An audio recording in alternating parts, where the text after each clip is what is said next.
नमस्कार, मैं विनीत सरंसरी वो सो महाराष्ट्र न्यूज के साथ में। और आज हम धारावी के अन्ना नगर के अंदर मौजूद है। जिस तरीके से यहाँ पर जो है इफ्तार पार्टी का आयोजन किया गया, तो वकील शेख और एमपी राहुल शिवाली जी की तरफ से आज रफ्ता रफ्ता जो है हम धीरे धीरे आखिरी अशरे में पहुंच गए हैं। आज का 28वां रोजा है। हो सकता है कि कल चांद हो जाए और परसों ईद भी हो सकती है, लेकिन कहीं ना कहीं जो एक स्टेप लिया गया इफ्तार पार्टी को लेकर के, बहुत सारी चर्चाएं जो है आज गर्म है पूरे मुंबई शहर के अंदर। तरह तरह की बातें रमजान और इफ्तार को लेकर के चल रही है। लेकिन आज विशेष बात यह है कि अन्ना नगर के अंदर जो तमिल समाज बड़ी संख्या में यहाँ पर रहता है, वो उन्होंने आज ये दावत का इफ्तार किया है। जो यहाँ के युवा के अध्यक्ष है, मैं आपसे जानना चाहूंगा, क्या नाम है आपका? धनुष। जय महाराष्ट्र सबको। मैं और अपना मुस्लिम भाइयों ने हम बच्चे से एक ही साथ रहते हैं, इसलिए हम लोग सब साथ पे सब तमिल तमिल सोलेंगे। தமிழா ஜெய மகாராஷ்டிரா எல்லாருக்கும். நாங்க சின்ன வயசுல எல்லாம் ஒன்னாதான் இருந்திருக்கோம். நாங்க எப்பவும் அண்ணன் தம்பி போலதான் இருப்போம். நாங்க இன்னைக்கு இந்த சண்டாட்டெல்லாம் பார்த்தது இல்ல. நாங்க அதனால அவங்களும் எங்க ஃப்ரெண்ட்ஸ் எல்லாம் முஸ்லிம்காரங்க இருக்காங்கன்ட்டு தான் நாங்க இந்த அவங்க ஃபங்க்ஷன் வச்சு நாங்களாம் ஒன்னா சேர்ந்து கொண்டாடுறதுக்காண்டி தான் இதை வச்சோம். எங்க சப்போர்ட் ஃபுல்லா இந்த வக்கீல் அண்ணனும் சக்கீல் அண்ணனால தான் எல்லாம் முடிஞ்சிச்சு. நன்றி। क्या लगा आपको जिस तरीके से आपने जो अप्रोच किया था वकील भाई, अन्ना नगर में जो इफ्तार पार्टी होनी चाहिए, और वो आज आपके कहने से, क्योंकि युवा जो है या बड़ी संख्या में है, तो आपके कहने से आज की इफ्तार पार्टी यहाँ पर रखी गई थी। इससे पहले इफ्तार पार्टी ऑलरेडी हो चुकी थी, तो कैसा लग रहा है आपको? எனக்கு ரொம்ப சந்தோஷமா இருக்கு. ஏன்னா அவங்க சொன்னோடனே இல்லைன்னு சொல்லாம கண்டிப்பா நீ வை, உனக்கு எல்லாம் சப்போர்ட் தாரேன் அதெல்லாம் சொல்லி என்ன முன்னாடிதான் போக வச்சாங்க. என் ஃப்ரெண்ட்ஸ் எல்லாம் இருந்து எனக்கு ரொம்ப சப்போர்ட்டா இருந்தாங்க. அதனால இப்போ அந்த சப்போர்ட் ஆகணும், நாங்க இப்போ வக்கீலான सपोर्टा இருப்போம்। जिस तरीके से उन्होंने तमिल भाषा में कहा कि चाहे कुछ भी हो, लेकिन वकील भाई को हमारी जो है तमिल समाज की बहुत बड़ी सपोर्ट है। से बच्चे ने जो बात की, वो एक तमिल समाज को मैसेज देना बहुत जरूरी था, क्योंकि इफ्तार पार्टी होती क्या है, क्यों होती है, उन्होंने तमिल में उसका एक्सप्लेनेशन बहुत अच्छी तरीके से किया है। और भी यहाँ पर युवा है, क्योंकि आज युवाओं के लिए इफ्तार पार्टी रखी गई थी। क्या नाम है बेटा आपका? मेरा नाम समीउल्ला है। समीउल्ला भाई, आज की जो इफ्तार पार्टी युवाओं के लिए, स्पेशली मैं देख रहा सारे युवा थे, तो क्या लगता है कि आने वाले दिनों में जो ये युवा शक्ति है, ये किसके साथ जाने वाली है? हम सब मिलजुल के रहना चाहते हैं, ये ऐसा मैसेज दिया जा रहा है यहाँ पे। जैसे कि इफ्तारी पार्टी ऑर्गेनाइज किया गया है, तमिल वाले लोग हम लोग के लिए बहुत सपोर्ट किए, इफ्तारी पार्टी ज्वाइन किया है, इन लोग के लिए बहुत बहुत शुक्रिया हम लोग गुजार करते हैं इन लोग के लिए। Thank you. नहीं, इफ्तार पार्टी तो की गई है, लेकिन इफ्तार पार्टी का एक मकसद है कि आने वाले दिन में वकील शेख नगर सेवक का इलेक्शन भी लड़ेंगे। राहुल शिवाले जी जो है वो भी एमपी का इलेक्शन, अगले महीने में वोटिंग होने वाली। तो ये जो युवा शक्ति है, ये किसके साथ चली जाने वाली धारावी की? जैसे कि वकील शेख हम लोग को बहुत सपोर्ट कर रहे हैं, हम लोग भी उनको बहुत सपोर्ट करेंगे इंशाल्लाह आगे, जैसे वोटिंग पे टाइम पे।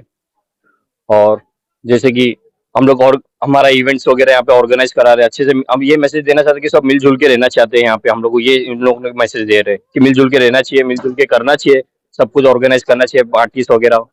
इस तरह से युवाओं के अप्रोच पे आज की अन्ना नगर की इफ्तार पार्टी रही। यहाँ पर और भी लोग भाई जो है यहाँ पर पहुंचे हुए थे। क्या लगता है कि जिस तरीके से इफ्तार पार्टियों का जो क्रेज आज मुंबई के अंदर चल रहा है, एक तरह से कंपटीशन जैसा हो गया है, इससे पहले कभी आपने इस तरह की इफ्तार पार्टियां या इतनी जोरदार इफ्तार पार्टियां देखी है क्या? नहीं है, होती है, हर साल होती है, हर साल होती है इफ्तार पार्टी तो होती ही है। इस तरह से सारे ही लोगों ने बात की है, लेकिन उसके बीच में अन्ना नगर या इस वार्ड के अंदर का एक चर्चित चेहरा कलाम भाई भी यहाँ पर पहुंचे हुए। कलाम भाई, वैसे तो डीआरपी आने के बाद आपका कारोबार तो मंदा हो गया, वो मुझे भी पता है, लेकिन क्या लगता है कि जो लोग डेवलपमेंट की बात कर रहे हैं, धंधा मंदा होना वो अलग बात है। क्या मैं आपसे पूछना चाहूंगा, इफ्तार पार्टी तो अलग बात है, क्या धारावी का जो रीडेवलपमेंट का प्लान चल रहा है, क्या धारावी को रीडेवलपमेंट होना चाहिए या नहीं होना चाहिए? बिल्कुल रीडेवलपमेंट होना चाहिए। रीडेवलपमेंट नहीं होगा तो हमारे जो बच्चे हैं आज देख रहे हो, सब कोई नशे की हालत में, कोई यहाँ भटक रहा, वहाँ भटक। रीडेवलपमेंट होगा तो सोसाइटी अप्रूव होगी, ऊपर जाएगी, लोगों का वो बढ़ेगा, यहाँ हॉस्पिटल और हर एक चीज होएगा। तो हम उसके खिलाफ नहीं है, लेकिन हम ये चाहते हैं यहाँ पे जो फर्द यहाँ रह रहे हैं, जिनका झोपड़ा है, यानी टेनेंट वाइज, जैसा रूम वाइज उनको घर देना चाहिए। जिसका झोपड़ा स्ट्रक्चर है उसको रूम मिलना चाहिए। तो ना करे बाप दादा से दर पीढ़ी यहाँ लोगों ने किया है, हर एक सपना देखा, हर एक कोई चाहता कि मैं नीचे से ऊपर जाऊं, मेरे बच्चे तरक्की करे, हर एक चीज है। अगर डेवलपमेंट होता है, अगर जो इसका कोई अप्रोच करता है बेवकूफ है, नहीं करना चाहिए। धारावी को डेवलप होना चाहिए। 27 साल 28 साल कांग्रेस की हुकूमत यहाँ थी, वो लोगों ने किया यहाँ पर, लेकिन वो लोगों ने नहीं डेवलप किया, कोई भी डेवलप नहीं किया, नहीं हुआ। अगर आज डेवलप हो रहा तो उसको क्यों रोक रहे? उसका रीजन क्या है? कि भाई नहीं मिल रहा है, किसी को झोपड़ा नहीं मिल रहा है या झोपड़े के बदले झोपड़ा नहीं मिल रहा है, उसके ऊपर सवाल उठाओ ना। नहीं है तो उनसे सवाल करो, भाई आप क्यों नहीं दे रहे हो, उनसे जवाब मांगो। तो ये सब लोग कोई नहीं करता है, सिर्फ अपना अपना मुद्दा लेके चलते कि हमारा भी उसमें रोटी सेकने को मिल जाए। पब्लिक का कोई भला नहीं चाहता है, अगर भला हो रहा है तो उसको भला होना चाहिए। नहीं ये खुल के मंच लो, मंच पे बैठो, भाई हम ये लोगों को दे रहे हैं, ये है हमारा स्ट्रक्चर, ये दे रहे हैं, लोगों की तरक्की है। और तरक्की हर कोई चाहता है, लेकिन नहीं है। अब आदमी रोजगार में फंसा हुआ है, आज रोजगार ही नहीं है, बेरोजगार है, हालत है। जब होएगा तो नया रोजगार मिलेगा, कंपनियां होंगी, हर एक चीज होएगा। जो बेरोजगार लोग हैं उनको अच्छे रोजगार मिलेंगे, जो अनशिक्षित है उनको शिक्षा मिलेगा। और हमारे जो पीढ़ी है, हमारे बच्चों की जो पीढ़ी आएगी उसको मिले। हम तो ऐसे ही 54 साल 55 साल कीचड़ में गुजार दिए, इतने नाली में ले जाके बच्चों को गुजारे, ये कांग्रेस के उसमें आज तक नाली साफ नहीं हुई है। जिस तरीके से कलाम भाई ने जो बात की है, बात में तो बहुत सारा दम है और सच्चाई है कि 55 साल हमने गटर नालों में और कीचड़ में गुजार दिया, हमारे बच्चों का भविष्य अच्छा होना चाहिए। मतीन भाई, आप भी यहाँ पर रहते हो, एक युवा होने के नाते मैं आपसे ये जानना चाह रहा हूँ, यही सवाल है, क्या जो आज विरोध हो रहा है, एक तरफ बनाने की बात हो रही है कि आज के युवाओं के भविष्य को देखते हुए क्या धारावी का जो रीडेवलपमेंट का प्लान है वो होना चाहिए या नहीं होना चाहिए? होना चाहिए, लेकिन सरकार से ये विनती है कि वो उस अडानी को जीआर निकाल के बताए कि किसको क्या मिलने वाला है। कि अभी तक ना जीआर का कोई ऑर्डर नहीं निकाले इन लोग ने, खाली सर्वे हो रहा है, इस तरह का काम हो रहा है कि होगा, लेकिन कैसा होगा किसी को मालूम नहीं। खुद की सरकार को भी पता नहीं क्या करने वाले उन लोग। कि अब तक हम लोग ने देखा है ना, जितना जो भी आंदोलन कर रहे हैं वो कर रहे हैं, ठीक है अपनी जगह है, लेकिन उन्होंने ये अभी तक नहीं किया है कि क्या होने वाला है, मतलब क्या होगा, क्या फीचर, क्या डॉक्यूमेंट पे पात्र करे, क्या ना पात्र करे, वो कोई नहीं बता रहा अभी तक। खाली ये हो रहा है कि होगा, लेकिन किस तरह का कोई नहीं बताया अभी तक। नहीं, मतीन भाई, जिस तरीके से आप कह रहे हो कि जीआर नहीं बताया जा रहा है, सरकार ने कोई तो प्लान बताया, ये सवाल जो धारावी के रीडेवलपमेंट का विरोध कर रहे हैं, ये तो जवाब उनके पास भी नहीं है, तो फिर विरोध किस बात का कर रहे हैं? वही तो बात है ना, रातों रात उठा के। क्योंकि अभी आज की तारीख में आप लोग देखेंगे इस तारीख की कितनी बिल्डिंग बनती है, 18 साल 20-20 साल निकल जाता है, लोग भाड़े पे रह रहे हैं, किसी को भाड़ा मिलता है, किसी को नहीं मिलता है। तो सबसे परेशानी यही आएंगी। तो इतना बड़ा प्रोजेक्ट दिया जा रहा है, उसको 2 लाख रुपए फाइन दिया, 2 करोड़ रुपए फाइन दिया जा रहा है। वो 2 करोड़ रुपए कोई मायने रखता है क्या उसके लिए? तो उसको बेहतर देना पड़ेगा, लोगों को बताना पड़ेगा क्या है, नहीं है, क्यों होगा, कैसा होगा, क्या बेस पे पात्र होगा। कि आजकल लोगों को ना आपातर इस तरह कर दिया, एक डॉक्यूमेंट पे आपातर हो जा रहे हैं, तो लोग कहाँ भटकेंगे? अब जिसके पास प्रूफ ही नहीं तो क्या करेंगे? झोपड़ा है, अब लोग नए खरीदे, उनका क्या?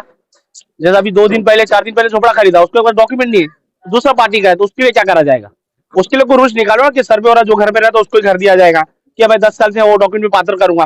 कोई बेनिफिट नहीं मिला अभी तक। पता चलना चाहिए ना लोगों को कि किस कारण से। फिर वो जितने आंदोलन कर सब बन जाएंगे, उसके लिए कारण है, आंदोलन करने का कारण यही है। जिस तरह से इफ्तार पार्टी का कार्यक्रम अन्ना नगर के अंदर लिया गया, लेकिन सवाल अन्ना नगर का नहीं है, सवाल पूरी धारावी का, धारावी के रीडेवलपमेंट का है। उसी पर जो है कहीं ना कहीं प्रश्न चिन्ह जो लगा हुआ है कि जो डेवलपर्स करने वाले हैं वो बातें तो बहुत सारी कर रहे हैं, उसका विरोध भी बहुत हो रहा है, लेकिन जो असलियत है, असली पिक्चर है, वो जनता के सामने नहीं आ रही है। उसके रूल्स ऑफ रेगुलेशन जनता के सामने नहीं आ रहे, जिसके लिए जनता भी कहीं ना कहीं सकते में है, डर में है कि कल क्या होगा पता नहीं। लेकिन डेवलपमेंट का विरोध कोई नहीं कर रहा है कि घर अच्छा होना चाहिए, इलाके में शिक्षा होनी चाहिए, उस इलाके में हॉस्पिटल्स होने चाहिए, कॉलेजेस होने चाहिए, लेकिन ये कैसे होंगे, कहाँ होंगे, लोग कहाँ रहेंगे, ये पिक्चर जब तक क्लियर नहीं होगी, ये मुद्दा इसी तरह से अटकता रहेगा। इफ्तार पार्टियां भी यूं ही चलती रहेंगी। आज का 28वां रोजा है, 2 दिन के बाद रमजान खत्म हो जाएगा, उसके बाद आने वाले दिनों की नई तैयारियां शुरू हो जाएंगी। आने वाले दिनों में लोग किस तरीके से और धारावी के रीडेवलपमेंट को लेकर के बातें करेंगे, उस पर भी हम चर्चा करते रहेंगे। आप सारे लोगों ने आज इफ्तार पार्टी को लेकर के और धारावी के रीडेवलपमेंट को लेकर के चर्चा की, उसके लिए थैंक्स और धन्यवाद।